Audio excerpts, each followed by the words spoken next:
SSCGD 2025 all India का पूरा medical क्या परसेंटेज रह रही है और किस हिसाब से बच्चे पास हो रहे और किन किन चीजों में रेफर पड़ रहा है और मोस्टली किन जगहों पे क्या हो रहा है पूरा समझाता हूं। ठीक है भाई, सबसे पहले भाई बहुत सारे जगहों पे रेफर तो पढ़ रहे हैं भाई जिनको प्रॉब्लम है। ठीक है, लड़कियों का ज्यादा परसेंटेज है पासिंग मार्क, क्योंकि उनको अगर दिक्कत है भी थोड़ी बहुत तो उनको पास कर दिया जा रहा है। लड़कों को भी थोड़ा स्ट्रिक्टली किया जा रहा है, स्ट्रिक्टली क्या मेरे हिसाब से उस हिसाब से नहीं जिस हिसाब से उनको पास किया जा रहा है। ठीक है, ऐसी भी बहुत सारी लड़कियां जिनकी 6-12 आईसाइट थी पर बाद में रेफर पढ़ने के बाद भी क्लियर कर दिया उन्होंने, 6-6 कर दिया।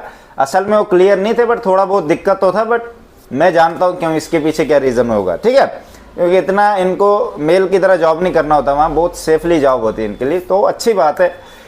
अब लड़कों की बात करते हैं भाई, लड़कों के लिए बहुत भाई मेडिकल तो हो रहा है भाई। आपको देखो रेफर पढ़ रहे हैं, वेरिकोस में भी पढ़ रहे हैं, वेरिकोसिल जिन जिन चीजों में मैंने कहा था, मेरे बैच के भी बहुत सारे बच्चे पास हो गए, पर जिनको मैंने कहा था भाई इन चीजों में दिक्कत है तो उनको दिक्कत है भाई। ठीक है, तो भाई आप चीज ध्यान रखना, फ्लैट फुट नहीं आपका होना चाहिए। नौकनी केरी एंगल में भी एक बच्चे को रेफर पड़ा है, 20 डिग्री उसका आया, 15 डिग्री तक ही एक्सेप्ट करेंगे आपका, उससे ऊपर नहीं करेंगे मेरे भाई। ठीक है, कोई बच्चा कह रहा था मेरा एक हाथ में 10 डिग्री है दूसरे में 15 है, तो इसका मतलब हाथ तेरे टेढ़े हैं, टेढ़े में भी एक्सेप्ट नहीं करेंगे, समझ गया। और कैरी एंगल किस तरह चेक किया जाएगा, किसी बच्चे को रेफर पड़ा, देखो भाई ध्यान रखना, पूरा ऐसे आगे नहीं होना, ये मसल्स आगे नहीं करने हैं। ठीक है, इनको थोड़ा पीछे रखना है ऐसे, फिर कैरी एंगल दिखाना है, समझ गए मेरी बात। ऐसे मत हो जाना, ऐसे नहीं। अगर किसी का आगे मेडिकल है अभी तो मैं दिखा देता हूं भाई किस तरह होना। फॉर एग्जांपल मैं ऐसे हूं, ठीक है, तो हम ऐसे दिखाते हैं आगे की तरफ, ऐसे नहीं दिखाना है, ऐसे नहीं, थोड़ा सा पीछे रहना है, ऐसे शोल्डर पीछे की तरफ रखने, तो बीच में गैप ज्यादा बनेगा, समझ गए मेरी बात।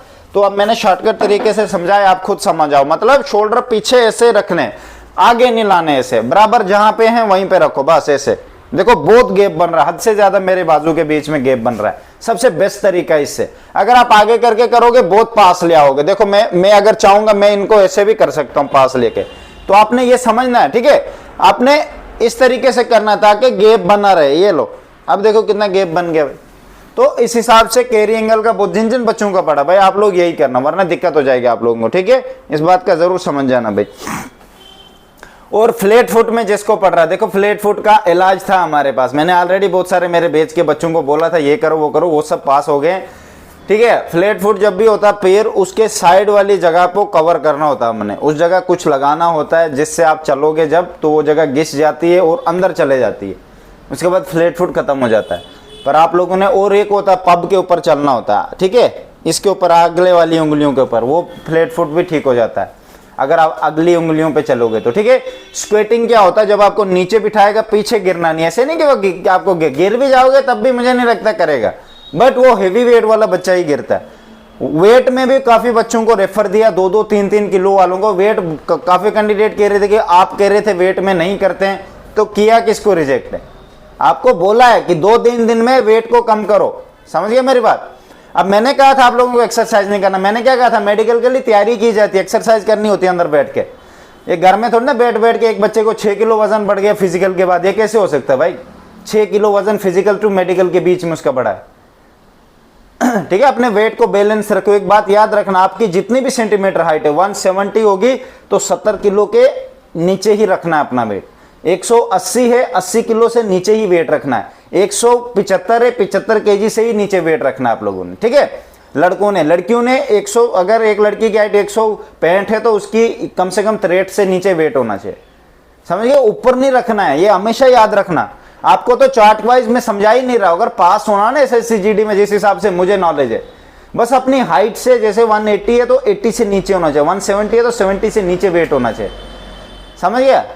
ऊपर नहीं रखना है, चाहे ऊपर कर ले पास 1-2 केजी से, मैं मानता हूं, पर अपने हिसाब से, अपनी तैयारी के हिसाब से कभी नहीं रखना चाहिए, क्योंकि रिस्क क्यों लेना भाई। मैंने हमेशा आप लोगों को बोला रिस्क नहीं लेना। अब जिसको रेफर पड़ेगा 3-4 दिन वहां रुकेगा, ठीक है, वेट तो लूज हो जाता है, एक दिन में बंदा 5 किलो कर सकता है। हमारी बॉडी में 70% पानी रहता है, बॉडी में 70%, तो तरीका होता है इसका भी वेट लूज करने का। अब वो उस बच्चे को समझ नहीं आया, वो बोलेगा मैं क्या करूं क्या करूं, क्या करने से क्या होता है भाई, इस तरह नहीं होता।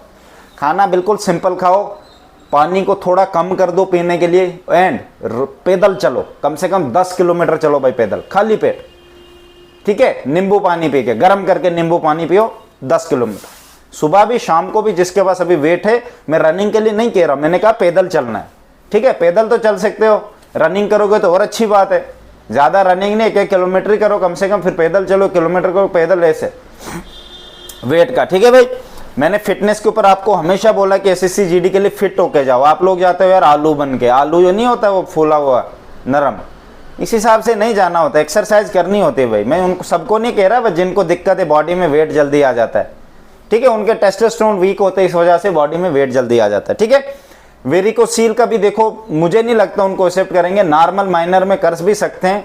ठीक है, बॉडी का ऐसे भी अंग है, टेढ़े नहीं होने चाहिए भाई, सीधी से बात बोलो, नॉर्मल के हिसाब से होना चाहिए। रेफर तो बहुत चीजों में पढ़ रहा है, मैं आपको बता भी नहीं सकता। डीएनएस में पढ़ रहा है, डीएनएस कितना नॉर्मल होता है, 1 महीने के अंदर ठीक हो जाता है अगर इसकी सर्जरी कराए बंदा। आपने रिस्क लिया, यहाँ पे आप बली के बकरे बन रहे हो, मेरी गलती नहीं है भाई। मैंने आपको हमेशा कहा डीएनएस है, इसको कर दो, काउंट कर दो, हटा दो इसको, पॉइंट है। पॉइंट का मतलब क्या होता है, रिजेक्शन नहीं होता, पॉइंट का मतलब होता है आपको रेफर पड़ेगा। अब रेफर में क्या होगा, वो वहां पे थर्ड एम्पायर देखेगा।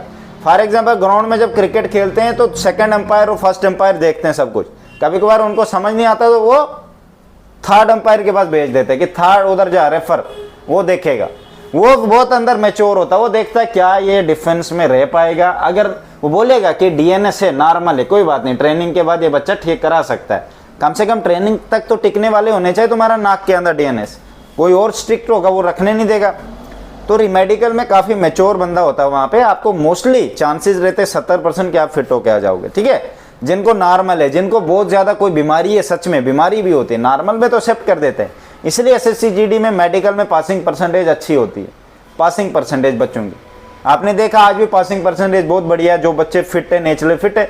मेरे बैच में तो अभी तक मुझे नहीं मिला कोई जो कह रहा कि भाई मुझे अनफिट कर दिया है इस चीज से। ठीक है, तो पास हो रहे हैं, अच्छी बात है। मैं तो यही कहूंगा भाई, देखो भाई पास होना बहुत जरूरी है। अब कट ऑफ कितना जाएगा वो आगे बनाएंगे हम आपको लोगों के लिए कट ऑफ, बट देखो रेफर पढ़ रहे हैं बहुत सारे सेंटरों में, अभी तक 3-3 दिन लगा रहे हैं। पहले दिन डॉक्यूमेंट वेरिफिकेशन हो रही है, दूसरे दिन मेडिकल हो रहा है। ठीक है, तो 2 दिन में मोस्टली सेंटरों में कंप्लीट कर दिया जा रहा है, कुछ सेंटरों में टाइम लगा रहे हैं भाई, तीसरा दिन भी लग रहा है किसी सेंटर। ठीक है, तो बिल्कुल भी फिक्र नहीं करना, बस चलते रहो, कोई बात नहीं, कोई बड़ी बात नहीं है, सब कुछ बढ़िया रहेगा। ठीक है, मेरी तरफ से बेस्ट ऑफ लक।